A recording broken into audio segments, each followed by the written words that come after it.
அனைவருக்கும் வணக்கம்.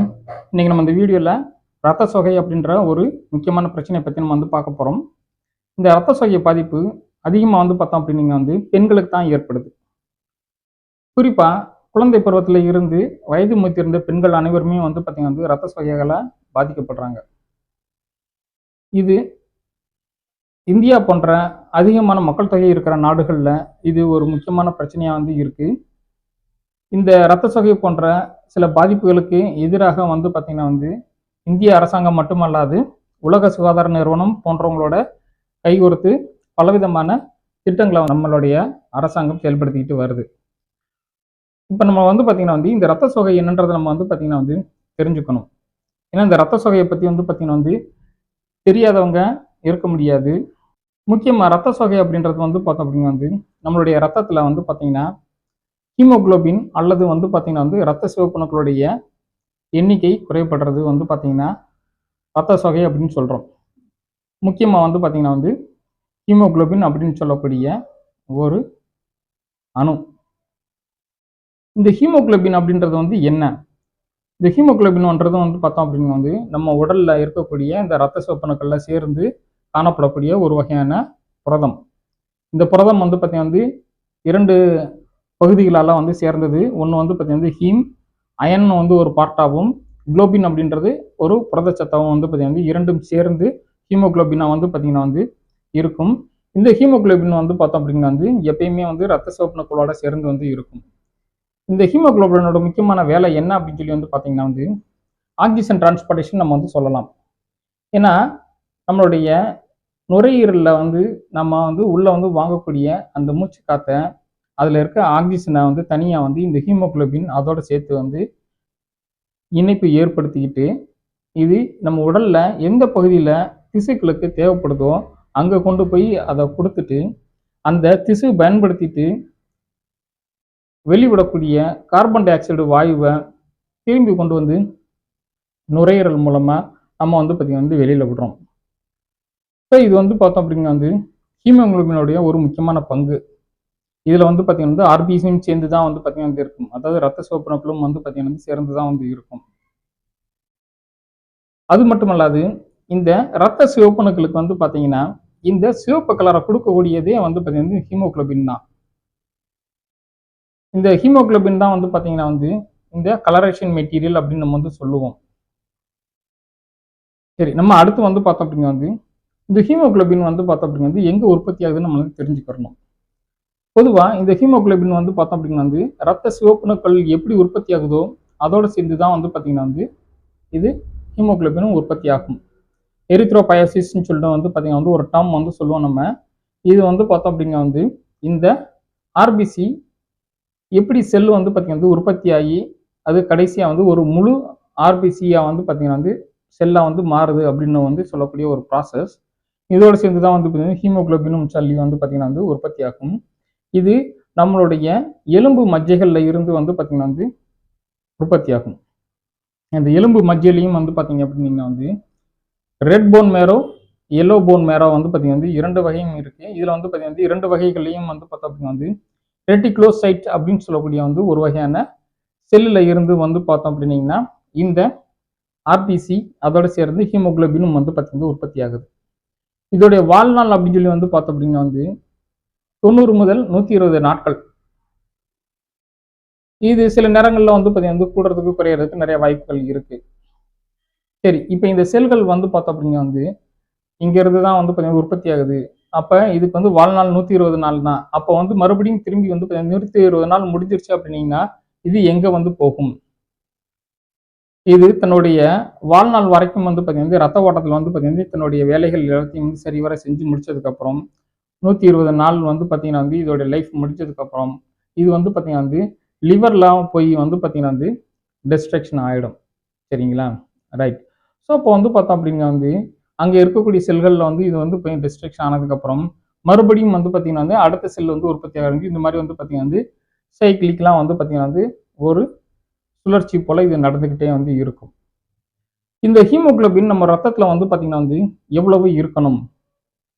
பொதுவாக இன்னைக்கு பார்த்தோம் அப்படின்னா இந்த ஹீமோகுளோபின் அளவு பார்த்தோம் அப்படின்னீங்கன்னா ஆண்களுக்கு 13 முதல் 17 மில்லிகிராம் பேர் டெசிலிட்டர் வரையும், பெண்களுக்கு வந்து பார்த்தோம் அப்படின்னா வந்து 12 முதல் 16 வரை மில்லிகிராம் டெசிலிட்டரும் வந்து பார்த்தீங்கன்னா வந்து இருக்கலாம்.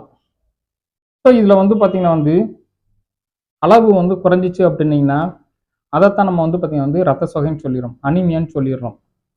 ஸோ இந்த அனிமியா வந்து பார்த்தோம் அப்படின்னா வந்து பல்வேறு காரணங்கள்னால வந்து பார்த்தீங்கன்னா வந்து வரலாம். அதுக்கு முன்னாடி வந்து பார்த்தீங்கன்னா வந்து இது எங்கெங்கெல்லாம் வந்து வரலாம்ன்றத வந்து தெரிஞ்சுக்குவோம். முதல்ல வந்து பார்த்தீங்கன்னா வந்து இந்த ஆர்பிசியும் ஹீமோகுளோபின் சேர்ந்து வந்து உற்பத்தி ஆகக்கூடிய இடம். ஸோ எலும்பு மஜ்ஜையில் வந்து ஏதாவது பிரச்சனை இருந்துச்சு அப்படின்னீங்கன்னா, எலும்புகளில் ஏதாவது பாதிப்புகள் இருந்துச்சு அப்படின்னா வந்து இந்த உற்பத்தி பாதிக்கப்படும். இரண்டாவது வந்து பார்த்தோம் அப்படின்னா வந்து இது உற்பத்தி ஆகும் பொழுது இது வந்து பார்த்தோம் அப்படின்னா வந்து முழுமையா ஒரு முழு ரத்த சிவப்பணுக்களாக வந்து பார்த்தீங்கன்னா வந்து அதோட சைஸ்க்கு வந்து பார்த்தீங்கன்னா வந்து இது உருவாகணும். ஸோ அதோடைய சைஸில் வந்து பார்த்தீங்கன்னா வந்து ஏதாவது பாதிப்புகள் ஏற்பட்டுச்சு அப்படின்னீங்கன்னா, இரண்டாவது இந்த உற்பத்தியான செல்கள் வந்து பார்த்தோம் அப்படின்னா வந்து இதோடைய வாழ்நாள் வந்து இந்த குறைந்தது நம்ம ஏற்கனவே சொன்ன மாதிரி 90 முதல் 120 நாட்களாவது இருக்கணும். ஸோ நம்மளுக்கு வந்து அல்லது கீழே வந்து இருந்துச்சு அப்படின்னீங்கனாலும் இந்த ஆர்பிசியோடைய அளவு நமக்கு வந்து குறைகிறதுக்கு நமக்கு வாய்ப்பு இருக்கு. அதை சேர்ந்து இந்த ஹீமோகுளோபின் குறையும். இந்த ஹீமோகுளோபின் அளவு வந்து பார்த்தீங்கன்னா வந்து இவ்வளோதான் இருக்கணும்னு சொல்லி வந்து நம்ம வந்து இந்த சொன்ன அளவு வந்து பார்த்தீங்கன்னா வந்து அந்த அளவுக்கு உற்பத்தி ஆச்சு அப்படின்னீங்கன்னா இதில் எந்த ஒரு பாதிப்புகளும் இல்லை. ஸோ வழக்கமாக உற்பத்தி ஆகிறத விட இது கம்மியாக உற்பத்தி பண்ணுச்சு அப்படின்னீங்கன்னா அதுவும் நமக்கு வந்து பிரச்சனை. அதற்கு அடுத்தபடியாக இந்த ஆர்பிசி வேலையெல்லாம் வந்து பார்த்தீங்கன்னா கரெக்டாக வந்து செய்யணும் அப்படின்னா இந்த ஹீமோகுளோபினும் இந்த ஆர்பிசியும் வந்து பார்த்தீங்கன்னா வந்து நல்லா முழு பலத்தோட வந்து பார்த்தீங்கன்னா வந்து இருக்கும். சரிங்களா? ஒரு எஃபிஷியண்டாக வந்து பார்த்தீங்கன்னா வந்து இது வந்து செயல்படும். அதுலேயும் வந்து பார்த்தீங்கன்னா வந்து ஏதாவது செயல்படுவதிலையும் ஏதாவது பிரச்சனை வந்துச்சுனாலும் இது வந்து அனிமியான்னு நம்ம வந்து பார்த்தீங்கன்னா வந்து சொல்லிடுவோம். அதற்கு அடுத்தபடியாக வந்து பார்த்தோம் அப்படின்னா வந்து இந்த ஆர்பிசி செல்ஸ்லாம் வந்து பார்த்தோம் அப்படின்னா வந்து போய் டெஸ்ட்ரக்ஷன் ஆகக்கூடிய இடம் லிவர் செல்ஸ். இங்கே வந்து போய் அது டெஸ்ட்ரக்ஷன் ஆகும் பொழுது அங்கே வந்து ஏதாவது லிவரில் ஏதாவது பிரச்சனை இருந்துச்சு அப்படின்னீங்கன்னா, ஸோ இப்போ நம்மளுக்கு வந்து பார்த்தீங்கன்னா வந்து இது உற்பத்தி ஆகக்கூடிய இடம், உற்பத்தி ஆகிற முறை, அதோடைய கவுண்ட்டு, அதுக்கப்புறம் அது வேலை செய்யக்கூடிய அது எஃபிஷியன்சி, அது டெஸ்ட்ரக்ஷன் ஆகக்கூடிய இடம். இவ்வளவு இடத்துலையும் வந்து பார்த்தீங்கன்னா வந்து ஏதாவது ஒரு பிரச்சனை வந்து இருந்துச்சுன்னா இது என்ன ஆகும்? இந்த ஹீமோகுளோபினுடைய வந்து வேலைப்பாடுகளை பாதிக்கும். அப்போ நம்ம வந்து பார்த்தீங்கன்னா வந்து ஹீமோகுளோபின், ஆர்பிசி இவங்க ரெண்டும் சேர்ந்து செய்ய வேண்டிய வேலைகளில் அல்லது வந்து பார்த்தோம் அப்படின்னா வந்து இதோடைய பயன்பாடுகளில் ஏதாவது பிரச்சனை ஏற்படும். இதைத்தான் நம்ம வந்து பார்த்தோம் அப்படின்னா வந்து ரத்த சோகை அப்படின்னு சொல்கிறோம். சரிங்க. ஸோ இப்போ இந்த ஹீமோகுளோபின் வந்து பார்த்தோம் அப்படின்னீங்கன்னா வந்து என்னென்ன வகையாக வந்து பார்த்தீங்கன்னா வந்து பாதிக்கப்படுது அப்படின்னு சொல்லிட்டு வந்து நம்ம பார்க்கலாம். இதில் கிட்டத்தட்ட வந்து பார்த்தீங்கன்னா வந்து இந்த ரத்த சோகையில் ஒவ்வொரு இடமும் பாதிக்கப்படும் பொழுது ஒவ்வொரு விதமான நம்மளுக்கு பிரச்சனைகள் ஏற்படும். ஸோ அந்த பிரச்சனைகளையும் அந்த பாதிப்புகளையும் வந்து நம்ம வந்து பேஸ் பண்ணி டிஃப்ரெண்ட் டைப்ஸ் ஆஃப் அனிமியா நம்ம வந்து பார்த்தீங்கன்னா வந்து இருக்குது. ஸோ இதில் வந்து முதல் வகை வந்து பார்த்தோம் அப்படின்னீங்கன்னா வந்து அயன் டெஃபிஷியன்சி அனிமியா. ஸோ இந்த அயன் டெஃபிஷியன்சி அனிமியா அப்படின்றது இன்னைக்கு இருக்கக்கூடிய காமனான ஒரு பாதிப்பு. நம்மளுடைய வந்து சாப்பாட்டில் இரும்பு சத்து குறைவாக வந்து எடுத்துக்கிட்டோம் அப்படின்னீங்கன்னா நம்மளுடைய வந்து சரிவிகித உணவுகளில் ஏதாவது பாதிப்பு இருந்துச்சு அப்படின்னீங்கன்னா அது போக இந்த ஹீமோகுளோபின் வந்து குறைகிறதுக்கு முக்கியமாக சில காரணங்களையும் நம்ம வந்து சொல்லலாம். பெண்களை நம்ம வந்து குறிப்பிட்டு சொல்லணும் அப்படின்னீங்கன்னா மாதவிடாய் காலங்கள் மற்றும் மகப்பேறு காலங்களில் ஏற்படக்கூடிய அதிக அளவு உதிரப்போக்கு. ஸோ இதனாலையும் வந்து பார்த்தோம் அப்படின்னா வந்து இந்த ஹீமோகுளோபின் குறைகிறதுக்கு வாய்ப்பு இருக்கு. ரைட். அடுத்து வந்து பார்த்தோம் அப்படின்னா வந்து விட்டமின் B12 வந்து குறைகிறதுனால, விட்டமின் பி காம்ப்ளெக்ஸ் குறைஞ்சிச்சுனாலே நம்மளுக்கு வந்து பார்த்தோம் அப்படின்னா வந்து நம்மளுடைய உடல் உள்ளுறுப்புகள் செயல்படுறது குறையும். ஸோ இதில் நம்ம வந்து பார்த்தீங்கன்னா வந்து இந்த B12 குறையிறதுனால ஏற்படக்கூடிய அனிமியாவுக்கு பெர்னிசியஸ் அனிமியான்னு சொல்லி வந்து பேர். ஸோ இந்த B12 வந்து எதுக்கு முக்கியம் அப்படின்னீங்கன்னா இந்த ஆர்பிசி டெவலப்மெண்ட் ஆகிறதுக்கு வந்து பார்த்தீங்கன்னா வந்து ரொம்ப ரொம்ப முக்கியம். அப்படி வந்து இந்த B12 வந்து குறைஞ்சிச்சு அப்படின்னீங்கன்னா இந்த ஆர்பிசி உற்பத்தி ஆகிறதுல இதோடைய டெவலப்மெண்ட்ல அந்த ப்ராசஸ்ல வந்து பார்த்தீங்கன்னா ஏதாவது பிரச்சனை ஏற்படும். அதனால வந்து பார்த்தோம் அப்படின்னா வந்து ஆர்பிசி உற்பத்தி வந்து பார்த்தீங்கன்னா தடைப்படுவதற்கு நிறைய வாய்ப்புகள் இருக்கு.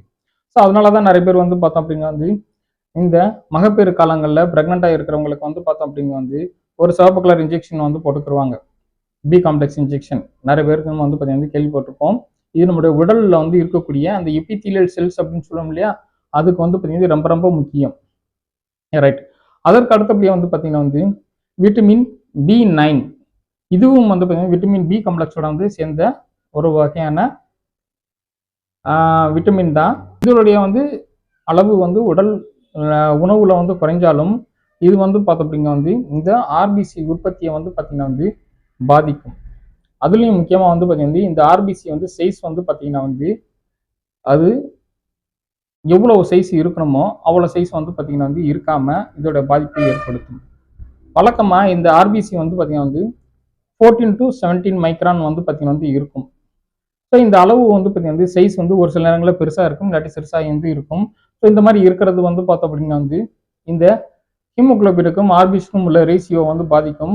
அதனால வந்து பார்த்தோம் அப்படின்னா வந்து ஹீமோகுளோபின் அளவு அல்லது ஆர்பிசி அளவு வந்து பார்த்தீங்கன்னா வந்து குறையிறதுக்கு நிறைய வாய்ப்புகள் இருக்கு. ரைட். ஸோ அதுக்கடுத்து நம்ம வந்து பார்த்தோம் அப்படின்னா வந்து இந்த ஆப்ளாஸ்டிக் அனிமியா அப்படின்னு சொல்லுவோம். சரிங்களா, இந்த ஏபிஎஸ்சி அப்படின்றதே வந்து பார்த்தீங்கன்னா வந்து ஒரு செல் வந்து பார்த்தீங்கன்னா இன்னொரு செல்லாக வந்து பார்த்தீங்கன்னா வந்து மாறுறது. ஸோ அப்போ நம்ம வந்து பார்த்தோம் அப்படின்னா வந்து இந்த போன் மேரோல இந்த செல் வந்து உற்பத்தி ஆகும் பொழுது வந்து பார்த்தீங்கன்னா வந்து இந்த ஆர்பிசி செல்லு மாதிரி உற்பத்தி ஆகாம வேற ஏதாவது பிரச்சனைலாம் வந்து பார்த்தீங்கன்னா வந்து வேற மாதிரியான ஒரு செல்லா வந்து உற்பத்தி ஆச்சு அப்படின்னீங்கன்னா இதனாலையும் வந்து பார்த்தோம் அப்படின்னா வந்து இந்த ரத்த சோகை ஏற்படும். ஸோ இந்த போன் மேரோலலாம் வந்து நமக்கு எதனால வந்து பாதிப்பு வந்து வரும் அப்படின்னீங்கன்னா நிறைய நம்ம வந்து பார்த்தீங்கன்னா வந்து இந்த ஆட்டோ இம்யூன் டிசார்டர் நம்ம வந்து சொல்லுவோம். சரிங்களா, நம்ம உடல்ல இருக்கக்கூடிய அந்த எதிர்ப்பு சக்தி வந்து பார்த்தீங்கன்னா வந்து நம்ம உடல்ல இருக்கக்கூடிய செல்களையே வந்து பார்த்தீங்கன்னா வந்து அழிக்கக்கூடிய ஒரு முக்கியமான ஒரு பெரிய பிரச்சனை. ஸோ இதனால வந்து பார்த்தோம் அப்படின்னா வந்து அப்பையும் ஆர்பிசி வந்து உற்பத்தி வந்து பாதிக்கப்படும். ரைட். இன்னும் வந்து சில வந்து நேரங்களில் வந்து பார்த்தோம் அப்படின்னா வந்து இந்த புற்றுநோய் சில விதமான பிரச்சனைகள் ஏற்படும் பொழுது இதுக்கு நம்ம வந்து பார்த்தீங்கன்னா ரேடியேஷன் தெரப்பி, ஹீமோதெரப்பி இந்த மாதிரி வந்து பார்த்தீங்கன்னா சில வகையான மருத்துவங்கள் செய்யும் பொழுது அப்பையும் வந்து பார்த்தீங்கன்னா வந்து இந்த போன் மேரை வந்து பாதிக்கும். இந்த போன் மேரில் இருக்கக்கூடிய செல்கள் வந்து பாதிக்கும் பொழுது இந்த ஆர்பிசி உற்பத்தியும் வந்து பார்த்தீங்கன்னா வந்து பாதிக்கப்படும். ஸோ அதுக்கப்புறம் நம்ம வந்து பார்த்தோம் அப்படிங்க வந்து இந்த ஹீமோலைட்டிக் அனிமியா அப்படின்றது. ஸோ இந்த ஹீமோலைட்டிக் அனிமியாவில் வந்து பார்த்தீங்கன்னா வந்து ஹீம் பிளஸ் லைட்டிக். ஹீம் அப்படின்றது வந்து பார்த்தீங்கன்னா வந்து ஏற்கனவே சொல்லியிருக்கேன், இது வந்து பார்த்தீங்கன்னா அயன் கண்டென்ட் உள்ள இந்த ஹீமோகுளோபினோட ஒரு பார்ட். லைட்டிக் அல்லது லைசிஸ் அப்படின்றது வந்து பார்த்தீங்கன்னா டிஸ்ட்ரக்ஷன். ஸோ வந்து பார்த்தீங்கன்னா வந்து இந்த உற்பத்தியாகக்கூடிய ஆர்பிசி அதோடு சேர்ந்து இருக்கக்கூடிய ஹீமோகுளோபின் வந்து செல்கள் வந்து பார்த்தோம் அப்படின்னா வந்து ரொம்ப ஷார்டஸ்ட் பீரியட்லேயே வந்து பார்த்தீங்கன்னா வந்து டிஸ்ட்ரக்ஷன் ஆகிடும். அதோட வாழ்நாள் முடிகிறதுக்கு முன்னாடியே வந்து பார்த்தீங்கன்னா வந்து இது வந்து பார்த்தீங்கன்னா வந்து டிஸ்ட்ரக்ஷன் ஆகும். இதனால என்ன ஆகும் அப்படின்னீங்கன்னா இது வந்து உற்பத்தி ஆகக்கூடிய அந்த ஆர்பிசி செல்கள் வந்து பார்த்தோம் அப்படின்னா வந்து ஷார்டஸ்ட் பீரியட்ல டெத் ஆகும் பொழுது அங்கே வந்து பார்த்தீங்கன்னா வந்து இந்த ரத்தத்தில் இருக்கக்கூடிய அந்த ஹீமோகுளோபினுடைய அளவு வந்து குறைவதற்கு நிறைய வாய்ப்புகள் இருக்கு. ஸோ இதுவும் வந்து பார்த்தீங்கன்னா வந்து இந்த ரத்த சோகையிலேயே ஏற்படக்கூடிய ஒரு முக்கியமான பிரச்சனை. ஸோ இதில் வந்து பார்த்தீங்கன்னா வந்து இதுவும் எதனால வந்து வரும் அப்படின்னு சொல்லி வந்து பார்த்தோம் அப்படின்னா வந்து ஆட்டோஇம்யூன் டிசார்டர்ல தான் வந்து பார்த்தீங்கன்னா நிறையா வந்து வரும். ஸோ ஆட்டோஇம்யூன் டிசார்டர்ல வந்து பார்த்தீங்கன்னா வந்து இந்த செல்கள் வந்து பார்த்தீங்கன்னா வந்து சீக்கிரத்தில் வந்து பார்த்தீங்கன்னா டெத் ஆகக்கூடிய ஒரு பிரச்சனை வந்து வரும். இன்னும் வந்து பார்த்தீங்கன்னா சில வகையான இன்ஃபெக்ஷன்ஸ் தொற்று நோய்கள் வந்து பார்த்தீங்கன்னா வந்து ஏற்படும் பொழுது இந்த ஆர்பிசி உற்பத்திகளும் வந்து பார்த்தீங்கன்னா பாதிக்கப்படக்கூடிய வாய்ப்புகள் இருக்கு. ரைட். ஸோ அதுக்கப்புறம் நம்ம வந்து பார்த்தோம் அப்படின்னா வந்து சீக்கல் செல் அனிமியான்னு சொல்லுவோம். இந்த உற்பத்தியான அந்த ஆர்பிசி வந்து பார்த்தோம் அப்படின்னா வந்து அதோட ஷேப்ல இல்லாமல் வேற ஒரு ஷேப்ல வந்து பார்த்தீங்கன்னா வந்து இருக்கிறது. சரிங்களா, ரைட். இந்த பிரெய்னிலான்னு சொல்லுவோம்னா அந்த மாதிரியான வந்து ஒரு ஷேப்ல வந்து பார்த்தீங்கன்னா வந்து இருக்கும். இது வந்து பார்த்தோம் அப்படின்னா வந்து இப்படி பாதி அளவுக்கு வந்து இது வந்து உற்பத்தி ஆகியிருக்கிறதுனால வந்து பார்த்தீங்கன்னா வந்து இதில் இருக்கக்கூடிய அந்த ஹீமோகுளோபின் வந்து பகுதி வந்து பார்த்தீங்கன்னா வந்து சில நேரங்களில் இருக்கும், சில நேரம்லாம் வந்து பார்த்தீங்கன்னா வந்து இல்லாமல் இருக்கும். ஸோ இதுவும் வந்து எதனால அப்படின்னு சொல்லி வந்து பார்த்தோம் அப்படின்னா வந்து நிறைய ஜெனட்டிக் மியூட்டேஷன் நம்ம வந்து சொல்லுவோம். சரிங்களா, ஒரு செல் வந்து பார்த்தீங்கன்னா இன்னொரு செல்லாக வந்து பார்த்தீங்கன்னா வந்து கன்வெர்ட் ஆகிறது. சரிங்களா, இதற்கு முக்கியமான காரணம் வந்து பார்த்தீங்கன்னா வந்து இதுதான் அப்படின்னு நம்ம வந்து குறிப்பிட்டு சொல்ல முடியாது. நிறைய சில ஆட்டோஇம்யூன் டிசார்டர்ஸ், சில வந்து இன்ஃபெக்ஷன்ஸ், சில டைப் ஆஃப் ரேடியேஷன்ஸ் இதிலெல்லாம் வந்து பார்த்தீங்கன்னா வந்து இந்த செல்கள் வந்து பார்த்தோம் அப்படின்னா வந்து ஒரு செல் வந்து பார்த்தீங்கன்னா வந்து இன்னொரு செல்லாக வந்து பார்த்தீங்கன்னா வந்து மாறக்கூடிய ஒரு பிரச்சனை. இதில் வந்து பார்த்தீங்கன்னா வந்து இந்த ஆர்பிசி முழுமையாக அதனுடைய வந்து சைஸ்ல வந்து உற்பத்தி ஆகாம வந்து பார்த்தீங்கன்னா வந்து பாதி அளவுக்கு இந்த மூன் ஷேப்னு நம்ம வந்து சொல்லுவோம் இல்லையா, இந்த பிரெய்னிலா வடிவத்தில் வந்து பார்த்தீங்கன்னா இது வந்து உற்பத்தி ஆகிருக்கும். அதனால இதில் வந்து பார்த்தீங்கன்னா ஹீமோடைய அளவு வந்து பார்த்தீங்கன்னா வந்து கம்மியாக வந்து இருக்கும். ரைட். ஸோ இப்போ நம்ம வந்து பார்த்தீங்கன்னா சொன்ன இத்தனை வகை அனிமியாலையும் வந்து பார்த்தோம் அப்படின்னா வந்து காமனான பிரச்சனை ப்ராப்ளம் வந்து என்ன அப்படின்னு சொல்லி வந்து பார்த்தீங்கன்னா வந்து முதல் விஷயம் வந்து பார்த்தீங்கன்னா வந்து ஃபெட்டிக். ஸோ ஃபெட்டிக் வந்து இருக்கிறதுனால வந்து பார்த்தோம்னா நம்மளுடைய வந்து அன்றாட வேலைகளை செய்வதில் வந்து நம்மளுக்கு அடிக்கடி வந்து பார்த்தீங்கன்னா சோர்வு ஏற்படும். அதுக்கப்புறம் நம்ம வந்து பார்த்தோம் அப்படின்னீங்கன்னா வந்து இந்த டிசினஸ்ன்னு சொல்லுவோம். நம்மளுக்கு வந்து பார்த்தீங்கன்னா வந்து வேலைகள் செய்யும் பொழுது இந்த அசதியோட சேர்த்து வந்து பார்த்தீங்கன்னா வந்து தலை சுற்றலும் சம்டைம்ஸ் வந்து பார்த்தீங்கன்னா வந்து இருக்கிறதுக்கு வாய்ப்புகள் அதிகம். ரைட். அதுக்கப்புறம் நம்மளுடைய கைகால் தசைகள்லாம் வந்து பார்த்தீங்கன்னா வீக்காக இருக்கிற மாதிரி நம்ம வந்து பார்த்தீங்கன்னா ஃபீல் பண்ணுவோம். ஏன்னா நமக்கு வந்து அசதிக்கும் இந்த கைகால் சதைகள் வந்து பார்த்தீங்கன்னா தசை பகுதிகள் வீக் ஆகிறதுக்கும் ஒரு வித்தியாசம் நமக்கு வந்து பார்த்தீங்கன்னா வந்து இருக்கும். ஸோ இதை தொடர்ந்து நமக்கு வந்து பார்த்தீங்கன்னா வந்து ரத்த ஓட்டத்தில் வந்து ஆக்சிஜன் அளவு கம்மியாக வந்து இருக்கிறதுனால தசைகள் வந்து பார்த்தீங்கன்னா வந்து ஒரு மாதிரி மதமதப்பு ஏற்படக்கூடிய வாய்ப்புகள் இருக்கு. நம்ம சொல்லணும் இல்லையா, அந்த மாதிரி மதமதப்பு ஏற்படக்கூடிய வாய்ப்புகளும் அதிகம். அதை தொடர்ந்து வந்து பார்த்தோம் அப்படின்னா வந்து இந்த ரத்த ஓட்டத்தில் ஆக்சிஜன் வந்து அளவு வந்து குறையிறது நம்ம உடல்ல இருக்கிற அத்தனை உள்ளுறுப்புகள்லையும் வந்து பார்த்தோம் அப்படின்னா வந்து பாதிப்பை ஏற்படுத்தும். ஏன்னா வந்து எல்லா வந்து உள்ளுறுப்புகளுக்கும் உள்ளுறுப்புகள்ல இருக்கக்கூடிய திசுக்களுக்கும் வந்து பார்த்தோம் அப்படின்னா வந்து இந்த ஆக்சிஜன் மிக மிக முக்கியம். இந்த ஆக்சிஜன் அளவு வந்து பார்த்தீங்கன்னா வந்து சப்ளை பண்றது குறைஞ்சு போச்சு அப்படின்னீங்கன்னா அந்த திசுக்கள் சரியா வந்து வேலை செய்ய முடியாது. அப்படி வேலை செய்ய முடியல அப்படின்னா முதல்ல நுரையீரல்ல வந்து பார்த்தீங்கன்னா வந்து பிரீத்திங் ப்ராப்ளம் வரும். ஷார்ட்னஸ் ஆஃப் பிரீத்னு சொல்லுவோம். நம்ம வந்து பார்த்தீங்கன்னா இந்த மூச்சிறைப்பு நம்ம வந்து சொல்லுவோம் இல்லையா, நம்ம வந்து பார்த்தீங்கன்னா அதிகமாக வந்து மூச்சு வந்து பார்த்தீங்கன்னா இந்த ஃபாஸ்ட்டாக வந்து பார்த்தீங்கன்னா நிறைய பேர் சொல்லுவாங்க. இரண்டாவது வந்து பார்த்தோம் அப்படின்னா வந்து இதயத்தில் ஆக்சிஜன் அளவு குறையும் பொழுது இதயத்துடைய செயல்பாடு வந்து பார்த்தீங்கன்னா வந்து குறைகிறதுக்கு வாய்ப்புகள் இருக்கு. ஸோ அதனால என்ன ஆகும் அப்படின்னா இவங்களுக்கு வந்து பார்த்தீங்கன்னா வந்து ஒரு சிலருக்கு வந்து பார்த்தீங்கன்னா இருதய படபடப்பு வந்து பார்த்தீங்கன்னா வந்து இருக்கலாம். அதற்கு அடுத்தபடியாக வந்து பார்த்தோம் அப்படின்னா வந்து இங்கே லிவரில் கிட்னியில் வந்து பார்த்தீங்கன்னா வந்து இதோடைய வேலைகள் குறையும் பொழுது லிவர் வந்து பார்த்தோம் அப்படின்னா வந்து தன்னுடைய முக்கியமான வேலை என்னது, டைஜஷன். சரிங்களா, இந்த டைஜஷனுக்கு வந்து தேவையான அந்த சுரப்பிகளை வந்து பார்த்தீங்கன்னா வந்து சுரப்புகளை வந்து சுரந்து அதை டைஜஷன் ப்ராசஸை கரெக்டாக செய்ய வைக்கும். அதுலேயும் வந்து பார்த்தீங்கன்னா ஏதாவது பிரச்சனை இருக்கும். சிலருக்குலாம் வந்து பார்த்தீங்கன்னா அப்டமன் ப்ளோட்டிங் சொல்லி சொல்லுவோம் இல்லையா, வயிறு வந்து பார்த்தீங்கன்னா வந்து டைஜஷன் ஆகாமல் வந்து ஒரு மாதிரி வந்து உப்பிசம் வந்து இருக்கும். சரிங்களா, ஸோ அந்த மாதிரி வந்து பார்த்தீங்கன்னா வந்து பிரச்சனைகளும் இருக்கிறதுக்கு வாய்ப்புகள் இருக்கு.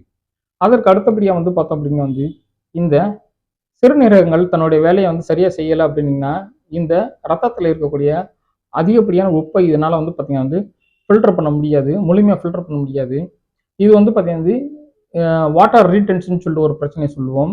அந்த பிரச்சனை ஏற்படும் பொழுது என்ன ஆகும் அப்படின்னீங்கன்னா உடல்ல வந்து திசுக்களுக்கு உள்ள இன்ட்ரா செல்லுலார் ஃப்ளூயிடுன்னு சொல்லுவோம் இல்லையா, அந்த திசுக்களுக்கு உள்ள இருக்கக்கூடிய அந்த நீர் பகுதியை வந்து பார்த்தீங்கன்னா அதிகப்படுத்தக்கூடிய வாய்ப்பு இருக்கு. அதனால உங்களுக்கு வந்து பார்த்தீங்கன்னா வந்து நிறைய இடத்துல வந்து பார்த்தீங்கன்னா வந்து வீங்கிறதுக்கு வந்து பார்த்தீங்கன்னா வந்து ஒரு பிரச்சனை ஏற்படும். முக்கியமாக வந்து பார்த்தீங்கன்னா வந்து கைகளில் மணிக்கட்டு பகுதியிலையும் கால்கள்லையும் வந்து பார்த்தீங்கன்னா வந்து இவங்களுக்கு வீக்கம் ஏற்படக்கூடிய வாய்ப்புகள் அதிகம். ரைட். சார் கடைசி நம்ம வந்து பார்த்தோம் அப்படிங்க வந்து இங்கே மூளைக்கு நம்ம வந்து பார்த்தீங்க அப்படின்னீங்கன்னா வந்து இந்த ரத்த ஓட்டம் வந்து குறையும் பொழுது மூளையுடைய செயல்திறன் வந்து குறையும். செயல்திறன் குறையும் பொழுது வந்து பார்த்தோம் அப்படின்னீங்கன்னா இந்த மூளையுடைய செயல்திறன் குறையும் பொழுது நம்மளுக்கு சில நேரங்களில் ஞாபக மறதி ஏற்படக்கூடிய வாய்ப்புகள் உண்டு. அந்த ஓரியன்டேஷன் சொல்லுவோம் இல்லையா, நம்ம ஒரு கேள்வி கேட்டோம்னா அது கரெக்டாக வந்து பதில் சொல்லுவோம், தடுமாறாமல் சொல்லுவோம் இல்லையா, அதுலேயும் வந்து பார்த்தீங்கன்னா வந்து குழப்பங்கள் வந்து பார்த்தீங்கன்னா ஏற்படக்கூடிய வாய்ப்புகள் இருக்குது. இந்த மாதிரி வந்து பார்த்தீங்கன்னா வந்து இந்த மூளையுடைய செயல்திறன் வந்து பார்த்தீங்கன்னா குறைவதற்கும் இதை தொடர்ந்து வந்து பார்த்தீங்கன்னா வந்து வாய்ப்புகள் இருக்குது. ரைட். ஸோ இப்போ நம்ம வந்து பார்த்தீங்கன்னா இவ்வளோ வந்து பிரச்சனையை நம்ம வந்து பார்த்தீங்கன்னா சொல்கிறோம் இல்லையா, இந்த இவ்வளோ பிரச்சனையும் வந்து பார்த்தீங்கன்னா வந்து நம்மளுடைய உடலில் முக்கியமான வந்து பார்த்தீங்கன்னா வந்து ஒரு சிஸ்டத்தை நம்ம வந்து பார்த்தீங்கன்னா வந்து சொல்லணும், குறிப்பிட்டு சொல்லணும் அப்படின்னீங்கன்னா வந்து நம்ம பாடியில் இருக்க இம்யூனி சிஸ்டம் தான். ஏன்னா ரத்த ஓட்டம் வந்து சரியாக வந்து போகலை அப்படின்னா நம்மளுடைய இம்யூனி சிஸ்டம் வந்து பார்த்தீங்கன்னா வந்து டிஃபென்ஸ் மெக்கானிசம் சொல்லி சொல்லுவோம் இல்லையா, ஸோ அதில் வந்து இருக்கக்கூடிய இந்த இம்யூனி சிஸ்டம் வந்து சரியாக வந்து வேலை செய்யாது. இதனால் வந்து என்ன ஆகும் அப்படின்னீங்கன்னா ரத்த ஓட்டம் வந்து பாதிக்கப்படுவது மட்டும் இல்லாமல் அதற்கு சில நோய் தொற்று ஏற்படும் பொழுது அதற்கு அகைன்ஸ்டாக வந்து பார்த்தீங்கன்னா வந்து இது ஒரு நோய் எதிர்ப்பு சக்தியை வந்து உருவாக்கக்கூடியதுலேயும் வந்து பார்த்தீங்கன்னா பிரச்சனை ஏற்படும். இதனால வந்து பார்த்தோம் வந்து ரிப்பீட்டடாக அவங்களுக்கு வந்து பார்த்தீங்கன்னா வந்து இன்ஃபெக்ஷன் வந்து பார்த்தீங்கன்னா வந்து வரக்கூடிய வாய்ப்புகள் அதிகம். ஸோ வந்து பார்த்தீங்கன்னா இவ்வளோ பிரச்சனையும் வந்து பார்த்தீங்கன்னா வந்து காரணம் என்ன அப்படின்னு வந்து இந்த ரத்த சோகை. ஆனால் நம்மளுக்கு வந்து பார்த்தோம் அப்படின்னா வந்து ரத்த சோகைக்கு வந்து பார்த்தீங்கன்னா பலவிதமான காரணங்கள் நம்ம வந்து சொன்னாலும் இதில் வந்து நிறைய டைப் ஆஃப் வந்து பார்த்தீங்கன்னா வந்து ரத்த சோகை வந்து பார்த்தீங்கன்னா வந்து இருக்குது. இது நம்ம வந்து தெரிஞ்சுக்கிட்டோம் அப்படின்னீங்கன்னா நம்ம உடலுக்கு வந்து என்ன மாதிரி உணவு எடுத்துக்கிறணும் அப்படின்றதுல ரொம்ப ரொம்ப கவனமாக நம்ம இருந்து அந்த உணவை நம்ம வந்து எடுத்துக்கிறலாம். இந்த B12 இல்லாட்டி பி காம்ப்ளெக்ஸ் உணவுகளும் இரும்பு சத்து போன்ற முக்கியமான உணவுகளும் இந்த இரத்த சோகைக்கு மிக மிக முக்கியம். இந்த இரத்த சோகைக்கு வந்து பார்த்தீங்கன்னா வந்து இது ரெண்டும் மிக முக்கியமாக இருந்தாலும் இது ரெண்டுமே வந்து பார்த்தீங்கன்னா நம்ம உடல்ல சரியான அளவு வந்து போய் சேரணும் அப்படின்னீங்கன்னா இந்த டைஜஷன் ட்ராக்ட் நல்லா வந்து வேலை செய்யணும். சரிங்களா?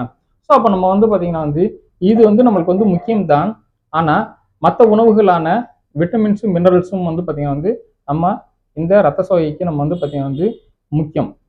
ஸோ நம்ம வந்து பார்த்தீங்கன்னா எல்லா வகை உணவுகளையும் வந்து பார்த்தீங்கன்னா வந்து சரியான விகிதத்தில் கலந்து எடுத்துக்கிட்டோம் அப்படின்னீங்கன்னா நம்ம இரத்த சோகை வருவதை நம்ம வந்து பார்த்தீங்கன்னா தடுத்து நிப்பாட்ட முடியும். மேலும் இந்த இரத்த சோகை வர்றதுனால வந்து பார்த்தீங்கன்னா வந்து ஏற்படக்கூடிய பல பிரச்சனைகளுக்கு நம்ம வந்து பார்த்தீங்கன்னா வந்து முற்றுப்புள்ளி வச்சிடலாம். ஸோ அப்போ நம்ம இந்த இரத்த சோகைக்கு என்ன மாதிரியான வந்து உணவுகள் நம்ம வந்து எடுத்துக்கலாம், பெஸ்ட் ஃபுட் வந்து எது, இந்த அயன் கண்டென்ட் எது அதிகமாக வந்து இருக்கு, இந்த பி காம்ப்ளெக்ஸ் வந்து பார்த்தீங்கன்னா வந்து என்ன, அது வந்து பார்த்தீங்கன்னா எப்படி உற்பத்தி ஆகுது, இதெல்லாம் பற்றி நம்ம வந்து பார்த்தீங்கன்னா வந்து அடுத்த ஒரு வீடியோவில் நம்ம வந்து பார்க்கலாம். தேங்க்யூ ஃபார் வாட்சிங் ஒரு வீடியோ. Thank you very much.